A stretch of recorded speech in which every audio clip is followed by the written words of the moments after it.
Il est dit, bien mal acquis ne profite jamais. Qui, un jour, ne s'est pas fait voler? Que cela soit un objet, de l'argent, une idée, un travail, l'amour, son innocence, sa liberté, sa dignité, sa vie, ou même son âme. Nous y avons tous été confrontés. Nous avons tous, dans notre vie, croisé ce genre de personnages qui, par jalousie, par haine, par profit, par cupidité, par manque de capacité, par stupidité, dans les hautes sphères comme dans les bas-fonds, dans le privé ou le public, dans la vie économique, sociale, politique, s'approprie ce qui ne lui appartient pas.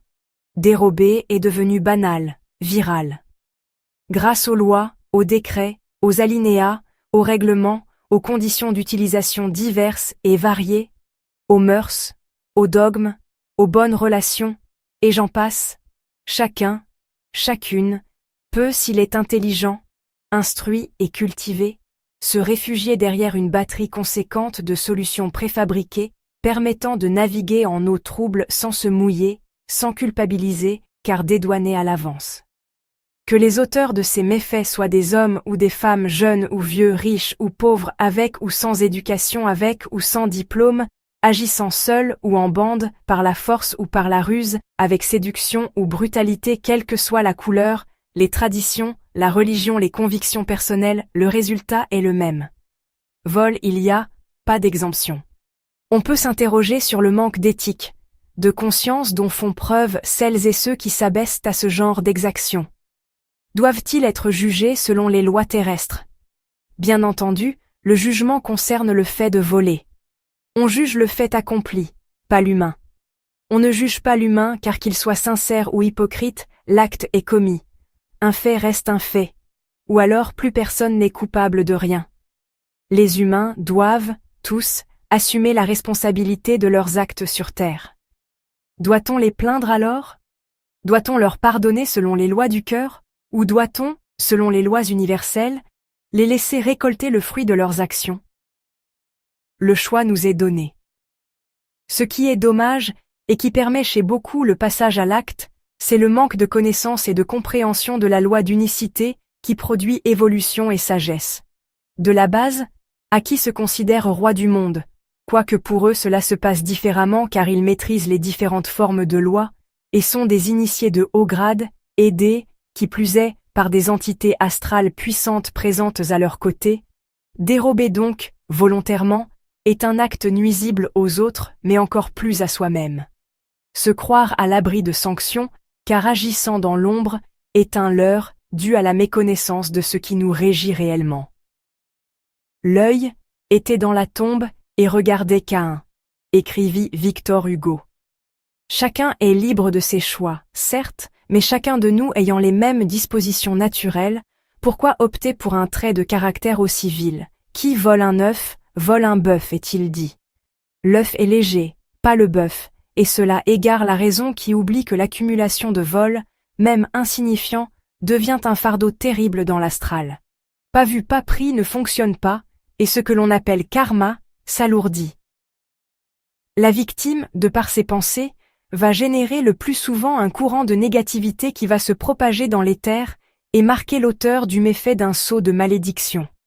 Car le passage à l'acte de celui-ci a suffi pour lier les fréquences vibratoires des deux parties, et ce, qu'elles soient ou non en présence l'une de l'autre selon le type de vol.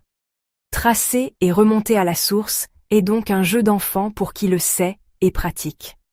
La plupart des gens ne le sachant pas, seules les pensées instantanées et spontanées, concernant l'événement dramatique, vont agir dans l'astral à l'encontre de ces malfaiteurs. Cependant, les effets de ces pensées sont autant dévastateurs pour l'un comme pour l'autre. Mais il y a plus. En parallèle des gens lambda, ceci dit sans aucun préjugé, il y a deux catégories d'individus qui savent et qui maîtrisent. Ils ressentent, souvent en amont, la perturbation caractéristique des inconforts de la vie terrestre résonner dans leur fréquence vibratoire. Ils n'ont qu'à observer autour d'eux pour savoir qui leur nuit, car l'information concernant l'identité du, ou bien de la, ou encore des personnes impliquées dans l'acte délictueux à leur égard, leur est donnée sans aucune difficulté et par différents canaux. Petite analogie afin que cela soit le plus clair possible. Par le passé, on se servait de plans, de cartes, de guides pour se déplacer sur les routes. Elles sont obsolètes à présent, GPS oblige. Dans le futur, une conscience télépathique unique refera surface et relèguera tout ceci à la préhistoire. Dans le premier groupe, il y a ceux qui vont traquer et soumettre aux pires affres que l'imagination puisse créer. Les malheureux dénués de réflexion qui ont eu la malchance de s'attaquer à eux. Et ils feront tout cela uniquement par la force de leurs pensées, avec parfois un petit rituel. Au milieu des autres, certains karmas horrifiques ont eu un coup de pouce appuyé. Dans le second, il y a ceux qui réfléchissent au pourquoi d'un tel événement dans leur vie. Est-ce pour appréhender une compréhension nouvelle venant du soi supérieur? Est-ce une leçon à apprendre ou à donner? Est-ce un déséquilibre à rééquilibrer?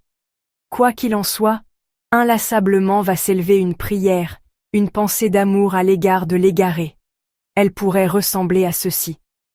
À vous mon autre moi-même. À vous qui dans les méandres de l'illusion d'une société matérialiste vous êtes perdus, entendez mes paroles.